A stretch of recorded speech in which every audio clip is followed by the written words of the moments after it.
ರಾಣಿ ದುರ್ಗಾವತಿಯವರು 1524 October 5ರಂದು ಬಂದಾದಲ್ಲಿ ಜನಿಸಿದರು.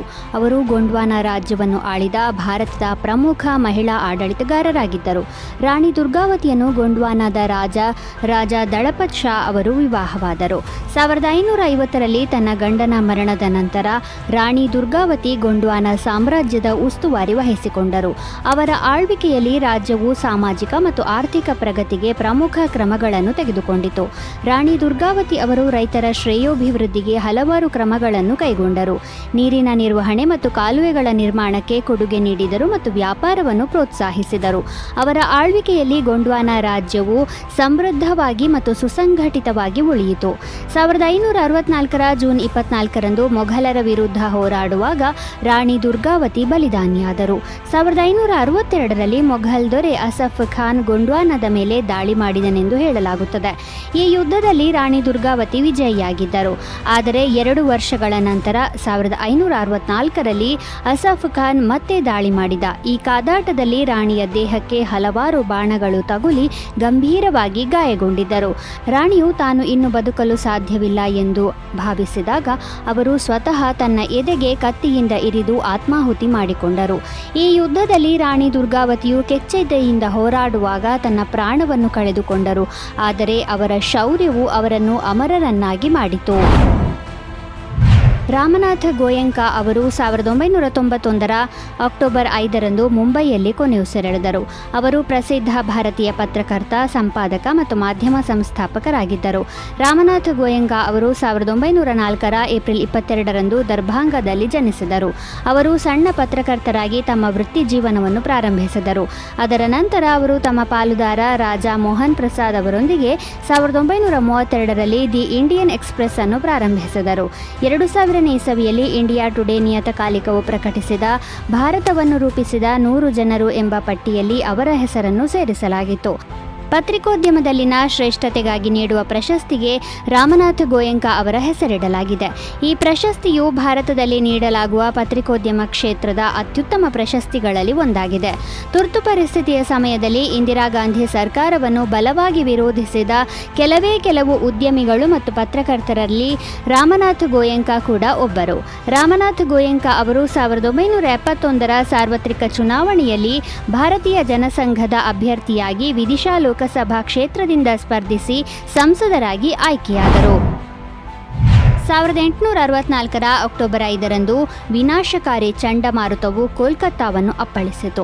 ಈ ಚಂಡಮಾರುತವು ಕೋಲ್ಕತ್ತಾದ ಬಹುತೇಕ ಭಾಗಗಳನ್ನು ನಾಶಪಡಿಸಿತು. ಈ ಚಂಡಮಾರುತದಲ್ಲಿ ಕನಿಷ್ಠ 60,000 ಜನರು ಸಾವನ್ನಪ್ಪಿದ್ದರು. ಹೆಚ್ಚಿನ ಸಾವುಗಳು ನೀರಿನಲ್ಲಿ ಮುಳುಗಿದ್ದರಿಂದ ಸಂಭವಿಸಿದ್ದವು. ಈ ಚಂಡಮಾರುತದಿಂದಾಗಿ ಹುಗ್ಲಿ ನದಿಯು ಉಕ್ಕಿ ಹರಿಯಿತು ಮತ್ತು ತನ್ನ ಹಾದಿಯಲ್ಲಿದ್ದ ಎಲ್ಲವನ್ನೂ ಧ್ವಂಸ ಮಾಡಿತು. ಈ ಚಂಡಮಾರುತದ ನೀರಿನ ಅಲೆ 15 ಅಡಿ ಎತ್ತರವಿತ್ತು. ಚಂಡಮಾರುತದ ನಂತರ ನಗರ, ಸುತ್ತಮುತ್ತಲಿನ ಪ್ರದೇಶಗಳು ಮತ್ತು ಕೆಲವು ಬಂದರುಗಳನ್ನು ಮರು ನಿರ್ಮಾಣ ಮಾಡಬೇಕಾಗಿತ್ತು. ಕೋಲ್ಕತ್ತಾದಲ್ಲಿ 102 ಶಾಶ್ವತ ಮನೆಗಳು ನಾಶವಾಗಿದ್ದವು, 563 ಕೆಟ್ಟದಾಗಿ ಹಾನಿಗೊಳಗಾಗಿದ್ದವು ಮತ್ತು 40,698 ಗುಡಿಸಲುಗಳು ಸಂಪೂರ್ಣವಾಗಿ ನೆಲಸಮವಾಗಿದ್ದವು. ಸ್ಟೀವ್ ಜಾಬ್ಸ್ ಅವರು 2011 ಅಕ್ಟೋಬರ್ 5ರಂದು ಕ್ಯಾಲಿಫೋರ್ನಿಯಾದಲ್ಲಿ ಕೊನೆಯುಸಿರೆಳೆದರು. ಸ್ಟೀವ್ ಜಾಬ್ಸ್ ಆಪಲ್ ಕಂಪನಿಯ ಸಹಸ್ಥಾಪಕ ಮತ್ತು ಮಾಜಿ ಸಿಇಒ ಆಗಿದ್ದರು. ಆಧುನಿಕ ತಂತ್ರಜ್ಞಾನ ಕ್ಷೇತ್ರದಲ್ಲಿ ಕ್ರಾಂತಿಯನ್ನು ತಂದ ಪತ್ರಕರ್ತರಲ್ಲಿ ಒಬ್ಬರೆಂದು ಅವರನ್ನು ಪರಿಗಣಿಸಲಾಗಿದೆ. ಅವರ ದೃಷ್ಟಿ ಮತ್ತು ನಾವೀನ್ಯತೆ ಕಂಪ್ಯೂಟರ್ ಉದ್ಯಮವನ್ನು ಮಾತ್ರವಲ್ಲದೆ ಇಡೀ ಡಿಜಿಟಲ್ ಜಗತ್ತನ್ನು ಪರಿವರ್ತಿಸಿತ್ತು. ಸ್ಟೀವ್ ಜಾಬ್ಸ್ 1955ರ ಫೆಬ್ರವರಿ 24ರಂದು ಸ್ಯಾನ್ ಫ್ರಾನ್ಸಿಸ್ಕೋದಲ್ಲಿ ಜನಿಸಿದರು. 1976ರಲ್ಲಿ ಸ್ಟೀವ್ ಜಾಬ್ಸ್ ತನ್ನ ಸ್ನೇಹಿತರಾದ ಸ್ಟೀವ್ ವೋಜ್ನಿಯಾಕ್ ಮತ್ತು ರಾನ್ ವೇಯ್ನ್ ಅವರೊಂದಿಗೆ ಆಪಲ್ ಕಂಪ್ಯೂಟರ್ ಅನ್ನು ಸ್ಥಾಪಿಸಿದರು. ಸರಳ ಮತ್ತು ಬಳಸಲು ಸುಲಭವಾಗುವ ಪರ್ಸನಲ್ ಕಂಪ್ಯೂಟರ್ಗಳನ್ನು ರಚಿಸುವುದು ಅವರ ಉದ್ದೇಶವಾಗಿತ್ತು. ನಂತರ 1984ರಲ್ಲಿ ಆಪಲ್ ಮ್ಯಾಕಿಂಟಾಶ್ ಅಂದರೆ ಮ್ಯಾಕ್ ಕಂಪ್ಯೂಟರ್ ಅನ್ನು ಪ್ರಾರಂಭಿಸಿತು. 1985ರಲ್ಲಿ ಸ್ಟೀವ್ ಜಾಬ್ಸ್ ಆಪಲ್ ಕಂಪನಿಗೆ ರಾಜೀನಾಮೆ ನೀಡಿದರು ಮತ್ತು ನೆಕ್ಸ್ಟ್ ಎಂಬ ಹೊಸ ಕಂಪನಿಯನ್ನು ಸ್ಥಾಪಿಸಿದರು. 1996ರಲ್ಲಿ ಆಪಲ್ ನೆಕ್ಸ್ಟ್ ಅನ್ನು ಖರೀದಿಸಿತು. ಇದು ಜಾಬ್ಸ್ ಆಪಲ್ಗೆ ಮರಳಲು ಕಾರಣವಾಯಿತು. ಅದರ ನಂತರ ನಂತರ ಸ್ಟೀವ್ ಜಾಬ್ಸ್ ಆಪಲ್ ಅನ್ನು ಹೊಸ ಎತ್ತರಕ್ಕೆ ಕೊಂಡೊಯ್ದರು. ಅವರು ಐಪಾಡ್, ಐಫೋನ್ ಮತ್ತು ಐಪ್ಯಾಡ್ನಂತಹ ಉತ್ಪನ್ನಗಳನ್ನು ಬಿಡುಗಡೆ ಮಾಡಿದರು. ಸ್ಟೀವ್ ಅವರು ತಂತ್ರಜ್ಞಾನಕ್ಕೆ ಮಾತ್ರ ಗಮನ ಕೊಡಲಿಲ್ಲ, ಬದಲಾಗಿ ಉತ್ಪನ್ನಗಳ ವಿನ್ಯಾಸ ಮತ್ತು ಬಳಕೆದಾರರ ಅನುಭವಗಳ ಕಡೆಗೂ ಒತ್ತು ನೀಡಿದರು.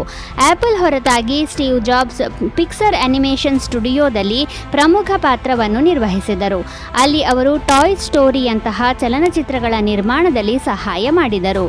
ಅವರು ಪಿಕ್ಸರ್ ಅನ್ನು ವಿಶ್ವದ ಅತ್ಯಂತ ಯಶಸ್ವಿ ಅನಿಮೇಷನ್ ಕಂಪನಿಗಳಲ್ಲಿ ಒಂದಾಗಿ ಬೆಳೆಸಿದರು. 1944ರ ಅಕ್ಟೋಬರ್ 5ರಂದು ಫ್ರಾನ್ಸ್ನಲ್ಲಿ ಮಹಿಳೆಯರು ಮತದಾನದ ಹಕ್ಕನ್ನು ಪಡೆದರು.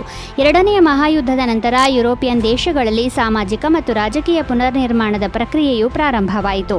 ಫ್ರಾನ್ಸ್ನಲ್ಲಿ ಮಹಿಳೆಯರ ಮತದಾನದ ಹಕ್ಕಿಗಾಗಿ ದೀರ್ಘಾವಧಿಯ ಚಳುವಳಿಯು ನಡೆಯಿತು. ಎರಡನೆಯ ಮಹಾಯುದ್ಧದ ನಂತರ ಫ್ರಾನ್ಸ್ನ ಮಧ್ಯಂತರ ಸರ್ಕಾರವು ಮಹಿಳೆಯರಿಗೆ ಮತದಾನದ ಹಕ್ಕು ನೀಡುವ ಬಗ್ಗೆ ಹಲವಾರು ಬದಲಾವಣೆಗಳನ್ನು ಮಾಡಿತು. 1944ರ ಏಪ್ರಿಲ್ 21ರಂದು ಫ್ರಾನ್ಸ್ನ ಹಂಗಾಮಿ ಅಧ್ಯಕ್ಷ ಚಾರ್ಲ್ಸ್ ಡಿ ಗೌಲ್ ಮಹಿಳೆಯರಿಗೆ ಮತದಾನದ ಹಕ್ಕನ್ನು ನೀಡುವ ಆದೇಶವನ್ನು ಹೊರಡಿಸಿದರು. ಈ ಆದೇಶವು 1944ರ ಅಕ್ಟೋಬರ್ 5ರಂದು ಜಾರಿಗೆ ಬಂದಿತು. ಅದರ ನಂತರ ಮಹಿಳೆಯರು ಚುನಾವಣೆಯಲ್ಲಿ ಮತದಾನದ ಹಕ್ಕನ್ನು ಪಡೆದರು ಮತ್ತು ಅವರು ರಾಜಕೀಯದಲ್ಲಿ ಸಕ್ರಿಯ ಪಾತ್ರ ವಹಿಸಲು ಪ್ರಾರಂಭಿಸಿದರು. ಈ ಹಕ್ಕಿನೊಂದಿಗೆ ಮಹಿಳೆಯರು ಫ್ರಾನ್ಸ್ನ ರಾಜಕೀಯ ಮತ್ತು ಸಾಮಾಜಿಕ ಜೀವನದಲ್ಲಿ ಪ್ರಮುಖ ಭಾಗಿಗಳಾದರು. ಅವರು ವಿವಿಧ ಚುನಾವಣೆಗಳಲ್ಲಿ ಅಭ್ಯರ್ಥಿಯಾದರು ಮತ್ತು ಅನೇಕ ಚುನಾವಣೆಗಳನ್ನು ಗೆಲ್ಲುವ ಮೂಲಕ ರಾಜಕೀಯದಲ್ಲಿ ತಮ್ಮ ಛಾಪನ್ನು ಮೂಡಿಸಿದರು. ಅಂತಾರಾಷ್ಟ್ರೀಯ ಶಿಕ್ಷಕರ ದಿನವನ್ನು ಅಕ್ಟೋಬರ್ 5ರಂದು ಆಚರಿಸಲಾಗುತ್ತದೆ. ಪ್ರಪಂಚದಾದ್ಯಂತ ಶಿಕ್ಷಕರ ಕೊಡುಗೆಯನ್ನು ಗೌರವಿಸಲು ಮತ್ತು ಅವರ ಪ್ರಮುಖ ಪಾತ್ರವನ್ನು ಗುರುತಿಸಲು ಈ ದಿನವನ್ನು ಪ್ರತಿ ವರ್ಷ ಆಚರಿಸಲಾಗುತ್ತದೆ. ಅಂತಾರಾಷ್ಟ್ರೀಯ ಶಿಕ್ಷಕರ ದಿನವನ್ನು 1994ರಲ್ಲಿ ಪ್ರಾರಂಭಿಸಲಾಯಿತು. ಈ ದಿನವನ್ನು ವಿಶ್ವಸಂಸ್ಥೆಯ ಶೈಕ್ಷಣಿಕ, ವೈಜ್ಞಾನಿಕ ಮತ್ತು ಸಾಂಸ್ಕೃತಿಕ ಸಂಸ್ಥೆ ಅಂದರೆ ಯುನೆಸ್ಕೋ ಆಚರಿಸುತ್ತದೆ. ಶಿಕ್ಷಕರ ವೃತ್ತಿಯ ಘನತೆ ಮತ್ತು ಅವರ ಸಾಮಾಜಿಕ ಪಾತ್ರವನ್ನು ಉತ್ತೇಜಿಸುವುದು ಹಾಗೂ ಅವರ ಅನನ್ಯ ಕೊಡುಗೆಗಳನ್ನು ಗುರುತಿಸಿ ಗೌರವಿಸುವುದು ಈ ದಿನದ ಮುಖ್ಯ ಉದ್ದೇಶವಾಗಿದೆ. ಈ ದಿನ ಅವರು ಸಮಾಜಕ್ಕಾಗಿ ಮಾಡಿದ ಪ್ರಯತ್ನಗಳನ್ನು ಶ್ಲಾಘಿಸಲಾಗುತ್ತದೆ. ಶಿಕ್ಷಕರ ದಿನದಂದು ವಿವಿಧ ಕಾರ್ಯಕ್ರಮಗಳು ಮತ್ತು ವಿಚಾರ ಸಂಕಿರಣಗಳನ್ನು ಆಯೋಜಿಸಲಾಗುತ್ತದೆ. ಇದು ಶಿಕ್ಷಕರ ವೃತ್ತಿಪರ ಅಭಿವೃದ್ಧಿಯನ್ನು ಉತ್ತೇಜಿಸುವ ಮತ್ತು ಶಿಕ್ಷಣದ ಗುಣಮಟ್ಟವನ್ನು ಸುಧಾರಿಸುವ ಗುರಿಯನ್ನು ಹೊಂದಿದೆ.